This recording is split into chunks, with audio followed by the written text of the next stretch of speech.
የኢሉሚናቲ ማህበር መመስረት ከጀመረ በኋላ የተጠቀሙ ሀብት ያካበቱ ምን ያለው አሉ። በኢትዮጵያ ውስጥ ቢሮ አላቸው፣ ፈንድ አላቸው፣ ገንዘብ ይመደባል። ምናልባት ሀገራችን ውስጥ የሚደረጉ የተለያየ ኮንሰርቶች ምናምንም ከዚህ ጋር የሚገናኙ ነገር ይኖራል። እንዳትጠራጠር ጭፈራ ቤቶች ፈንድ ይደረጋሉ። እኔ ሌላ ጊዜ ከፈለክ በእውነቴን ነው የምነግርህ፣ ብዙ ነገር አሳያለሁ። መቼ ጊዜ ምን አይነት ትላልቅ የነበሩ እንደዚህ አይነት ነገሮች ፈንድ እንደተደረጉ ሁሉ መረጃው ሰጣል።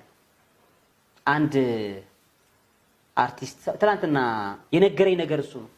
ለትልቅ ብር ነው እንስጥህ ያሉት። በሱ በኩል ለመድረስ ስራ አለናል። ብዙ ብር ነው የመደቡለት፣ 700 ሺህ ብር። ስለዚህ ይሄ ጉዳይ አብይ ስለሆነ ብዙ ጊዜ የሚተረትረው ቀጥታ እሱን ነው ማውራት ያለብኝ በዚህ ጉዳይ ላይ ይሄም ብሎ ልክ ነው አልኩት። በጣም ብዙ አጀንዳዎች አሉ የሚደረጉ ማለት ነው። ደሊብሬትሊ ይደረጋሉ። እኛም እኮ የዋናው እዚህ ጋር እኮ ያወራን ያለ ነው ብዙ ጠያቂ ማህበረሰብ እንዲፈጠር እንድንነቃ የራሳችን ነገር እንዲኖረን ነው አይደለ? the secret society መረሳት የለበትም ማለት ነው። ምስጢረኛው ቡድን አለ። አሁን እንግዲህ ሁሉ ጊዜ ደጋግመን እኛ የምንናገረው ምንሰራውም የሚፈልጉትን ነገር በገንዘብ በኃይላቸው የሚፈልጉትን ነገር ዲዛይን ያደርጋሉ። ወደ 300 400 1000 ዓመት ያክል እየሰሩ ቆዩ ማለት ነው።